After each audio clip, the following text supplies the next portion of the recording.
speaker. So I'll read a short bio about the speaker and then I would hand over to the speaker, inshallah.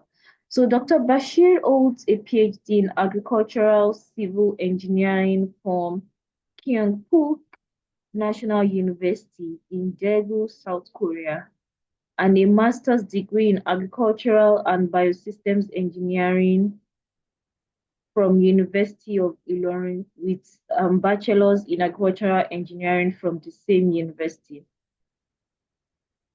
He specialized in the University of Ilorin, specialized in soil and water conservation engineering.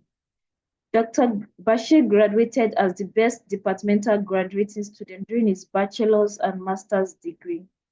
After his PhD in agricultural civil engineering, he worked as a postdoctoral researcher at the Institute of Agricultural Science and Technology in South Korea, where he pioneered and coordinated research on sustainable agri-food systems, and served as a work group coordinator of a project on the development of ICT-based real-time monitoring and design of drainage facility as an improvement technology for flood prevention of agricultural land. Over the years, Dr. Bashir has worked on several research projects and has been actively involved in several research collaborations, culminating in his diverse experience and multidisciplinary expertise in food systems, waste management, environmental management, water resources management, and water sanitation and hygiene in low-income settings. He also worked as a lecturer with the Department of Agricultural and Biosystems Engineering at the University of Ilorin. Dr. Bashir has more than 90 publications, including original articles and book chapters, and has presented his research at several conferences, while also serving as a reviewer for more than 50 journal outlets. He has a wealth of experience in impacting, mentoring, and inspiring students with the requisite skills and knowledge to engage in impactful research on sustainable food systems, water resources management, and environmental management to address complex and challenging societal problems. Please join me in welcoming Dr. Bashir to our midst here. And before I hand over to him, I will be the moderator of today's session, and my name is Zainab Yakub, and I'm a lecturer at the University of Ilorin and also the convener for Muslims in Research and Academics. And Dr. Bashir, you have about 40 minutes so that we can take some few minutes for questions and answers. Thank you, Dr. Bashir. Yeah, assalamu alaikum wa rahmatullahi wa barakatuh. Wa alaikum assalam wa rahmatullahi wa barakatuh. Yeah, my video. Yeah, thank you very much for having me today on the Muslim in Research and Academics. So where I will be presenting or discussing about strategies for improving research, productivity, and the likes. So if you permit me, I would like to share my screen. Yes, you can share your screen.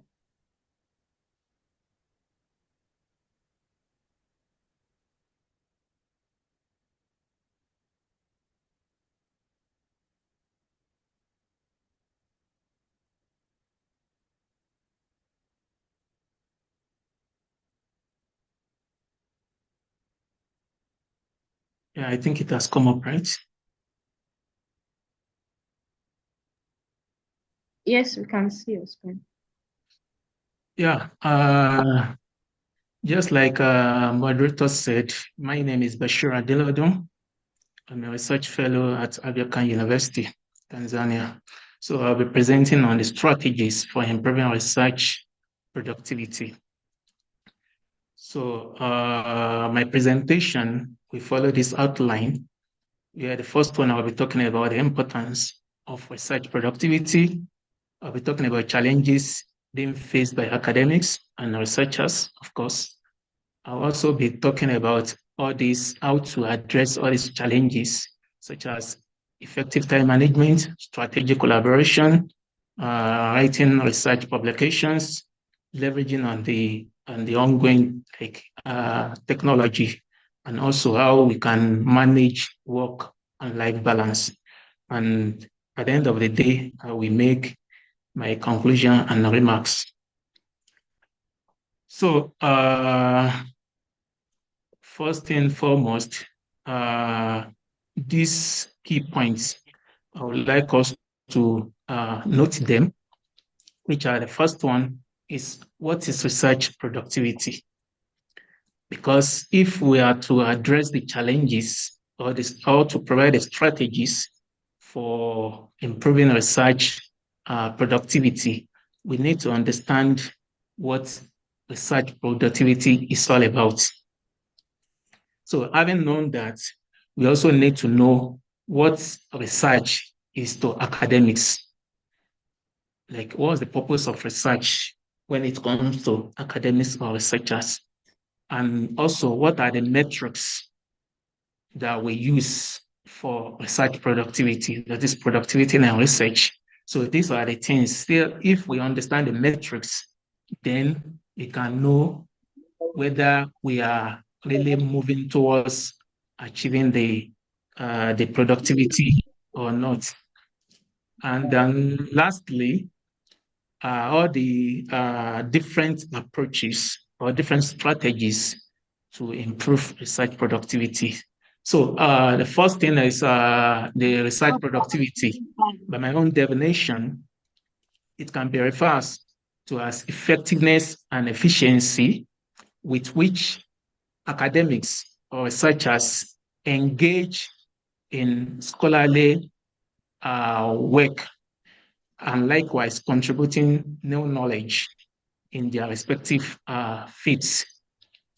So having stated this definition of research productivity, so what is research to academics?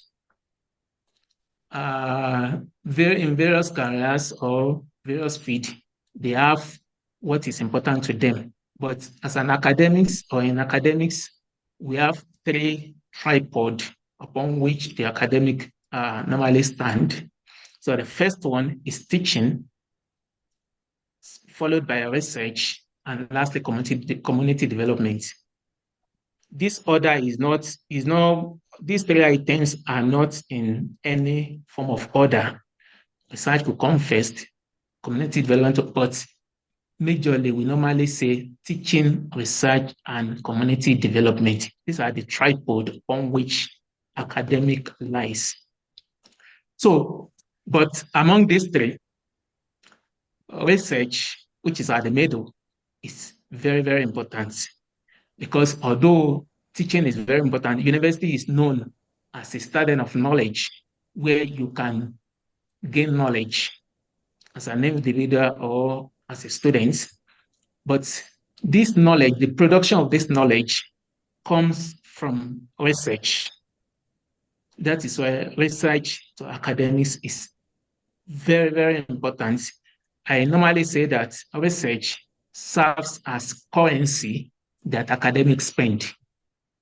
Like in business, they can display money.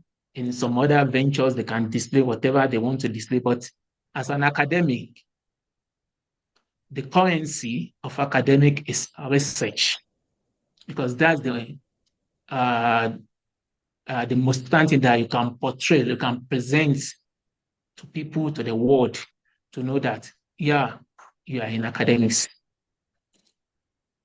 Because, for instance, they teach in high school, they teach in colleges where they don't do research. So what distinguishes or differentiates academics from other cadres of teaching is research.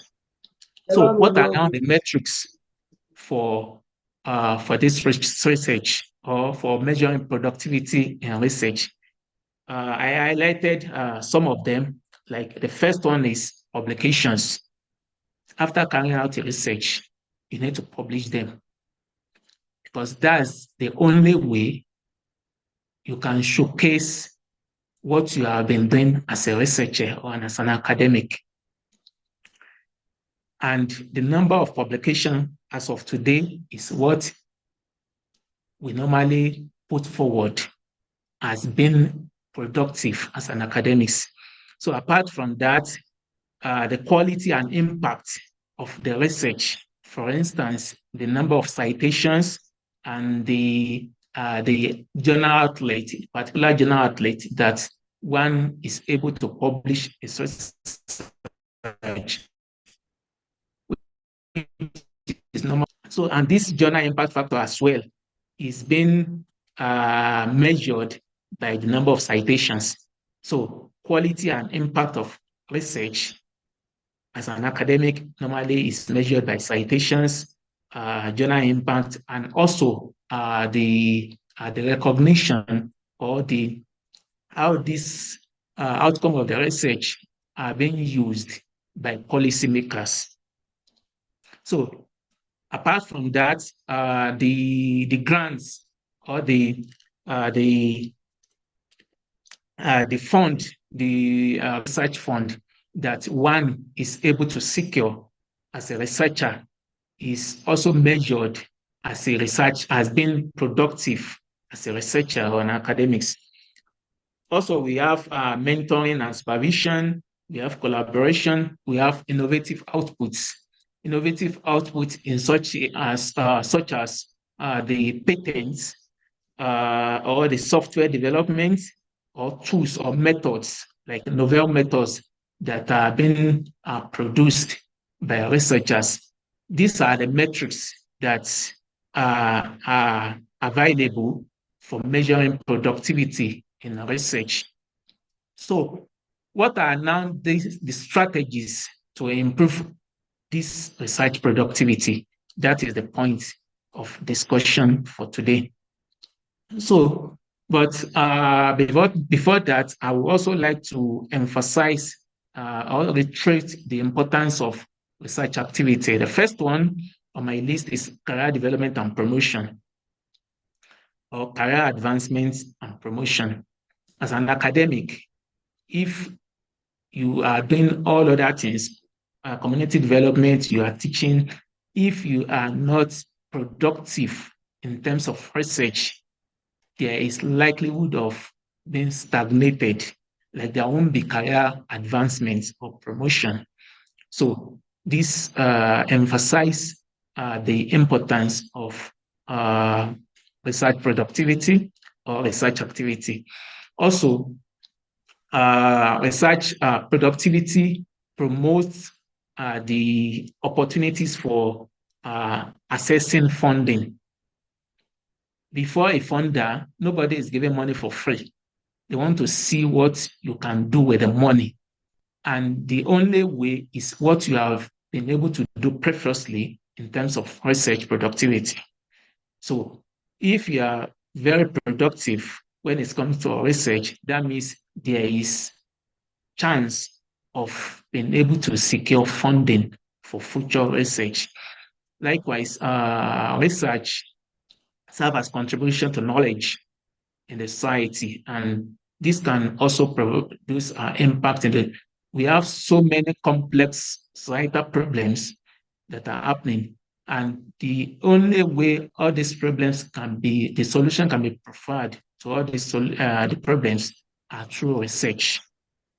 So likewise, if one is productive, it enhances reputation, and likewise, it promotes networking. Yeah, so it could promote networking because nobody wants to work with someone that is not productive. So if one is productive, it creates chance of having good network of people that are also working in the same area. So what are the challenges that are being faced by academics in achieving research of, or in for them to be able to productive in terms of research?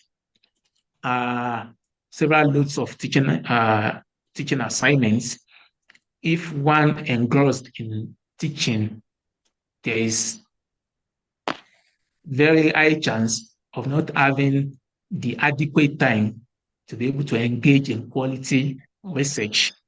So teaching load could be an hindrance for academics to be able to productive in terms of research. The second one is administrative duties.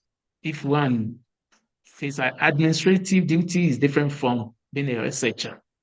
So if one being a full-time of like performing administrative duties, definitely is going to impact on being productive as a researcher, which at the end of the day might not even count because researcher is not an administrative officer.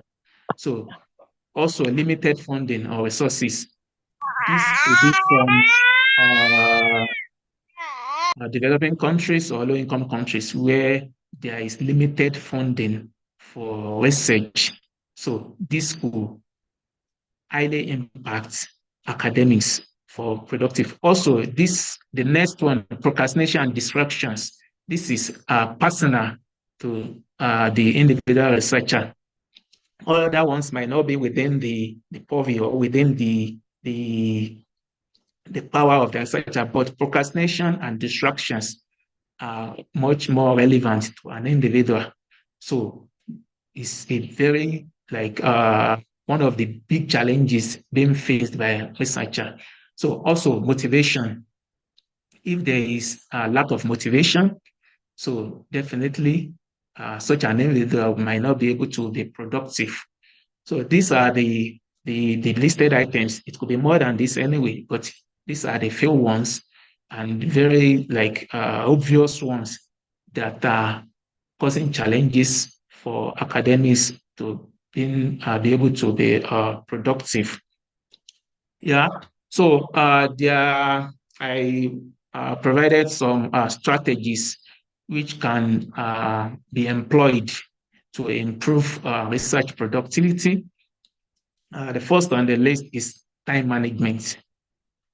Just like the last points on the challenges being faced by academics that I stated, no, second to the last point, which is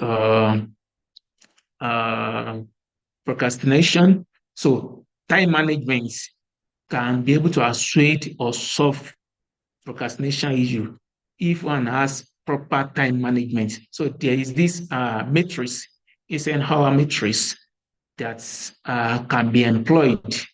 So in which one can prioritize what is important and what is not important. If one understands that engaging in so much teaching can impact in the research, one can strategize or prioritize what is more important.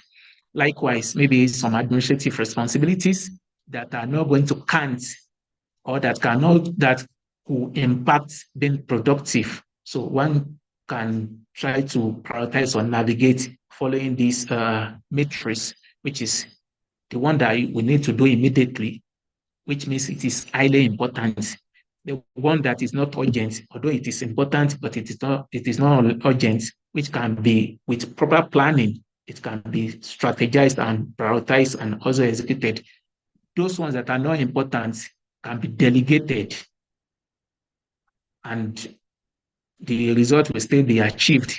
And those items or those some functions that are not important, that are not relevant, and we have very significant impact on being productive as a researcher or as an academic should be deleted outrightly. So time management is a very key point to be able to improve research productivity by a researcher. Also, there should be a set goal. That is, I call it SMART goals.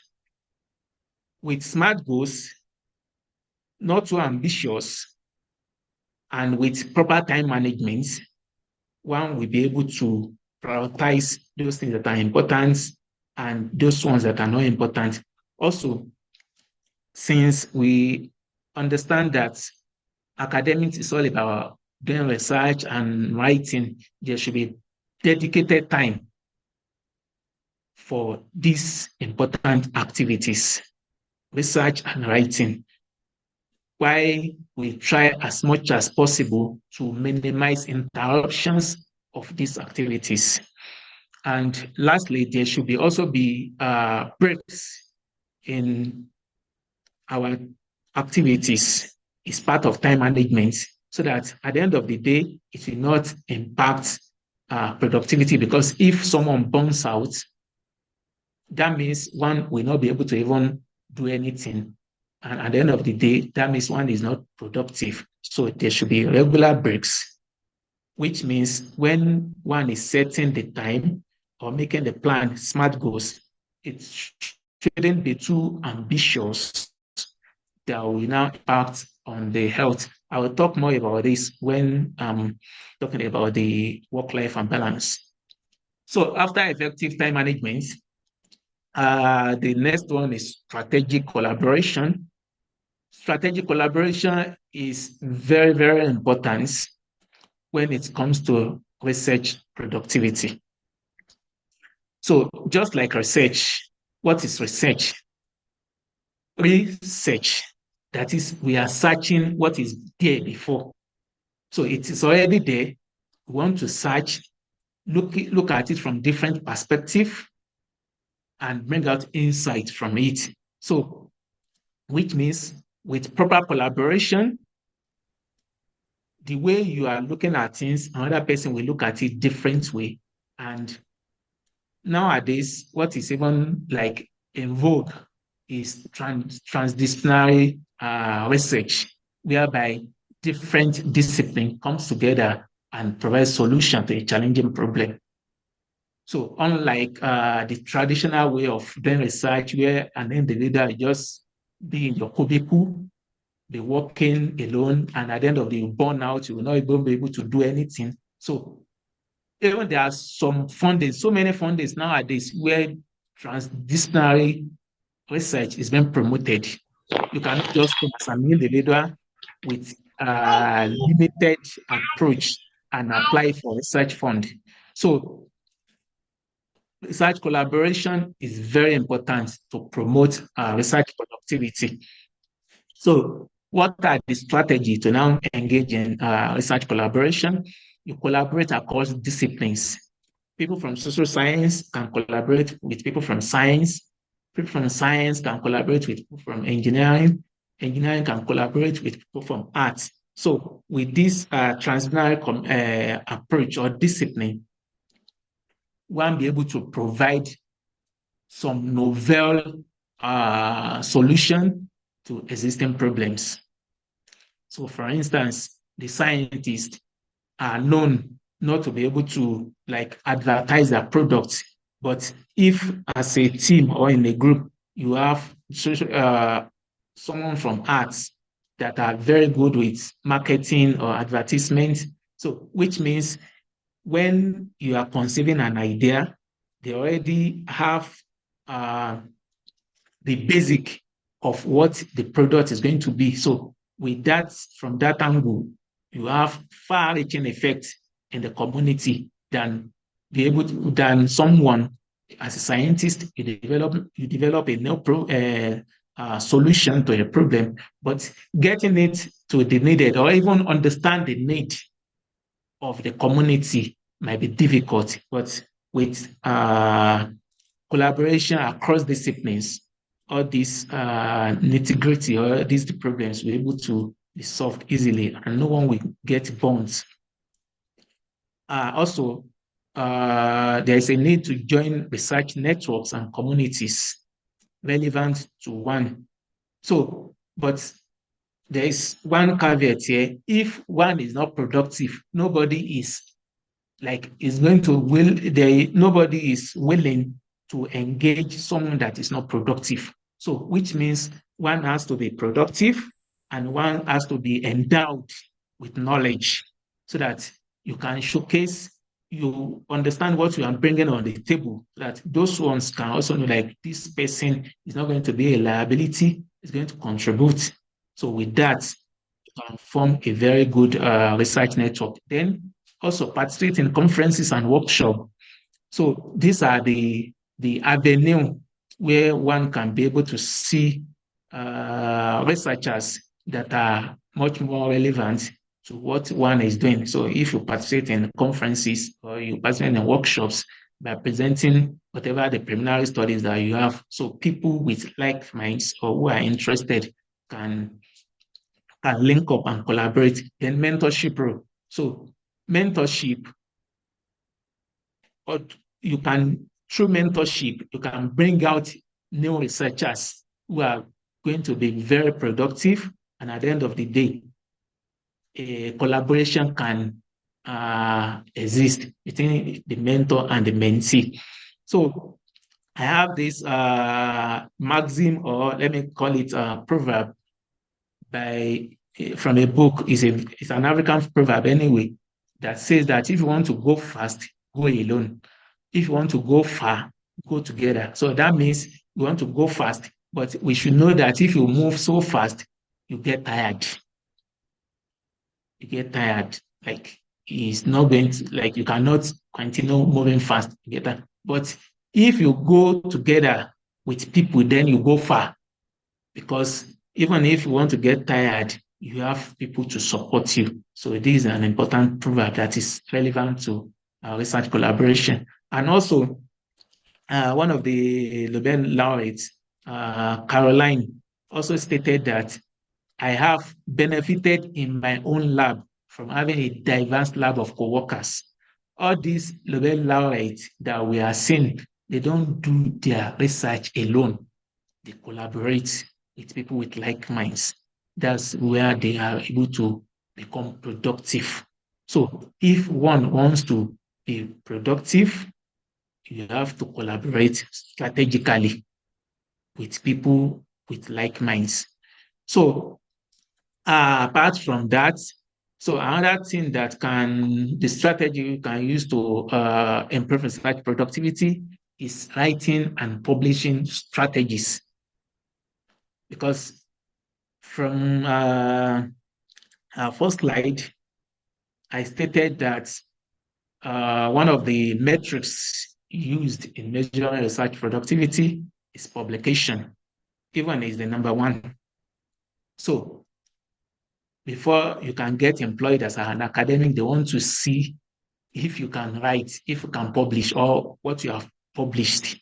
And if you want to get promoted, advancement in career, they want to see what you have been able to publish from your research. So that means if you want to improve on research productivity, that means writing and publishing strategies should be ensured. And the first one is plan your publications strategically. Have a goal, like in a year, know the number of publications you want to have, and know the kind of areas that you want to research on. So also, after having the plan on the number of publications, when it's time to publish or to submit your publication, choose appropriate journals. There are so many, what is it called? Forgotten the name. All those journals. Predatory. Predatory, thank you. There are so many predatory journals out there. So one, as a researcher, you need to be able to sieve, understand what are the requirements that makes some journals predictive, what are the ones that make some journals genuine, and essentially what makes journal genuine are the index. So the minimum is Scopus, while the other one is Web of Science. At least make sure your journal that you want to publish in is Scopus index. So with that, because even apart from publishing in predatory journal, it will affect one's career, because if at the end of the day, you want to apply for some research fund and you have to submit number of publications on your CV and predatory journal is found, so it could cause a very big mess.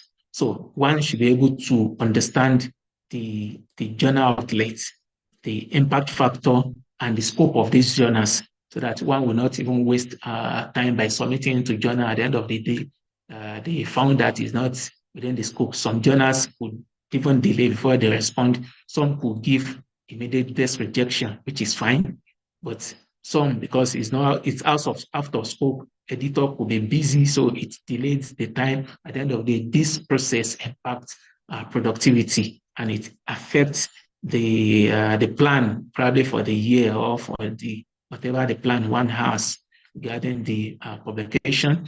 And also regular writing.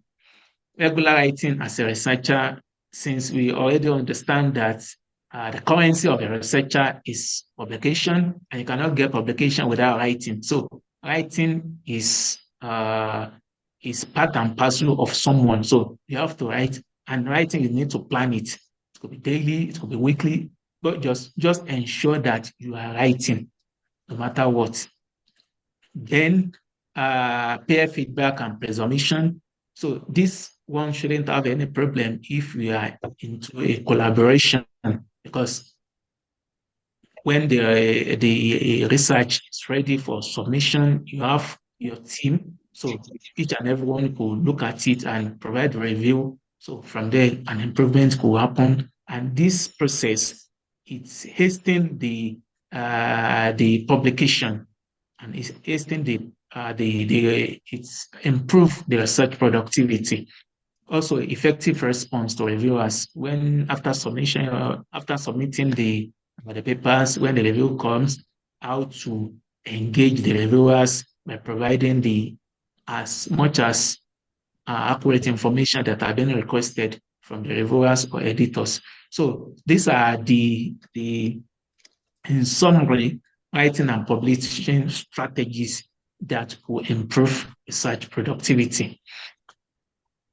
And so nowadays, there are evolving technology, and this technology could be leveraged on to improve research productivity. First one is reference management. So we have reference management software. We have so many of them, but like we have the paid version, we have open access versions. So one cannot say you don't have, because there is no research fund, or the university does not provide the access to some of these tools that you cannot use.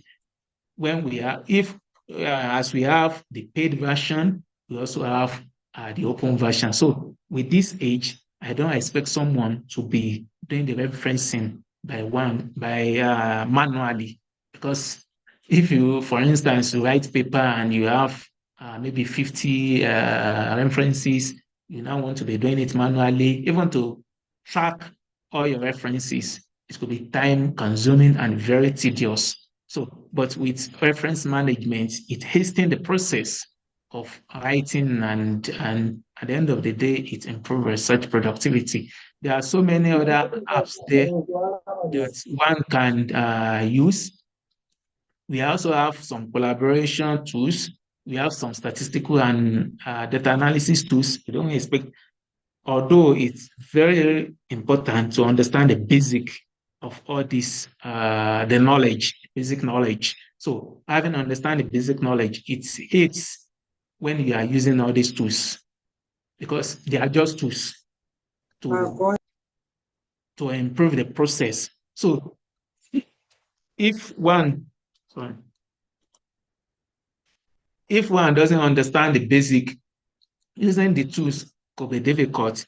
But if I understand the basic, which is what someone has gone to university doing masters, doing PhD to do, to understand the basics. So having understand the basics, using the tools will not be an hindrance. So we have so many of them.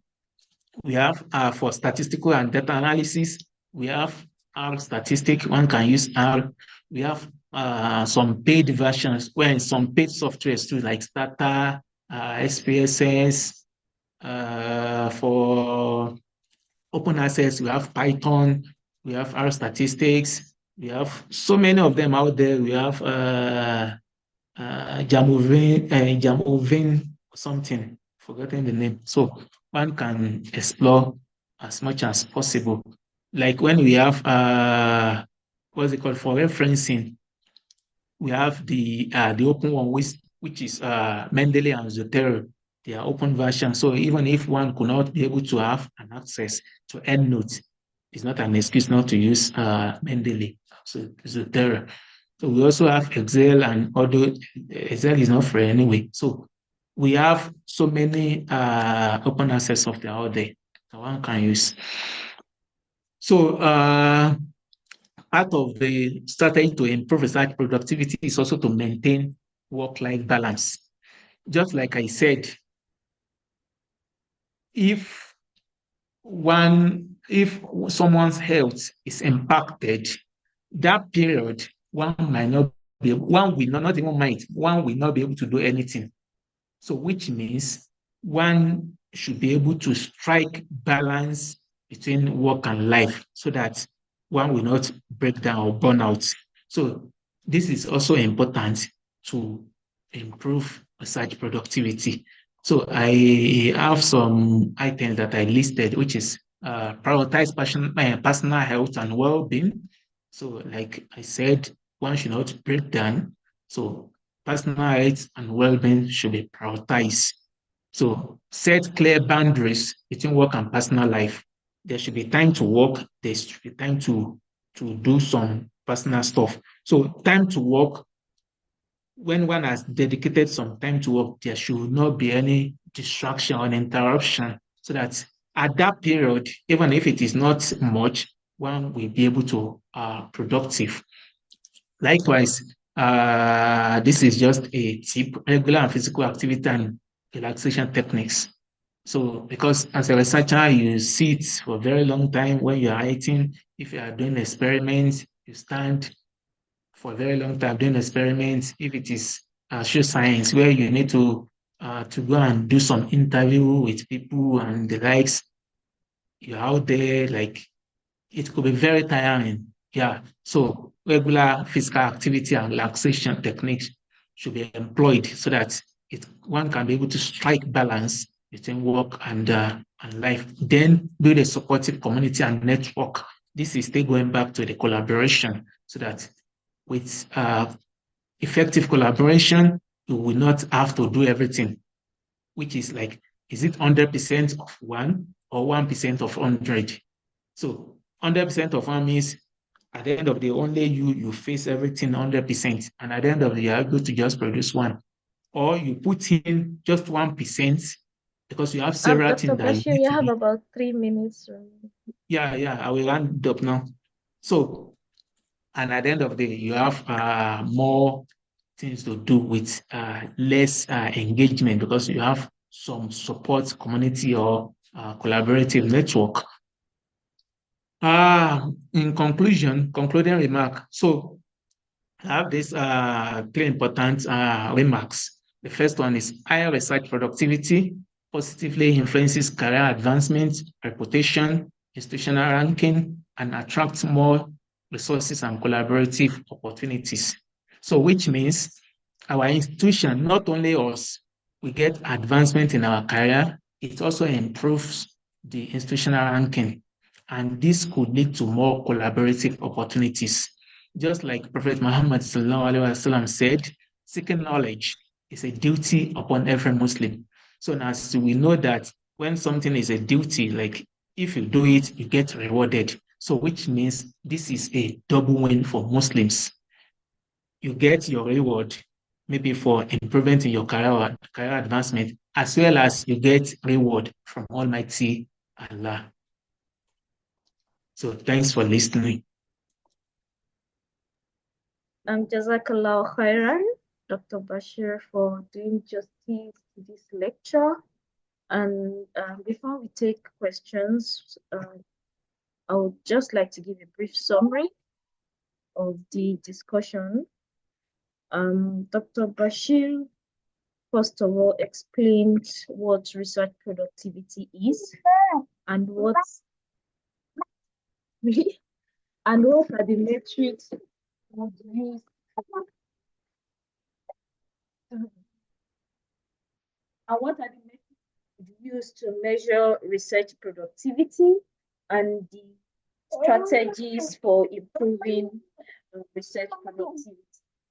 Then we mentioned the different challenges that you can face as an academic researcher, heavy teaching loads, which include heavy teaching load, administrative duties, and sometimes limited funding, especially in developing nations like Nigeria, and then procrastination and distraction, which is a problem that is not related to external challenges like environment or university. And he also talked about one of the strategies that we can use to improve research productivity, which is effective time management. We need to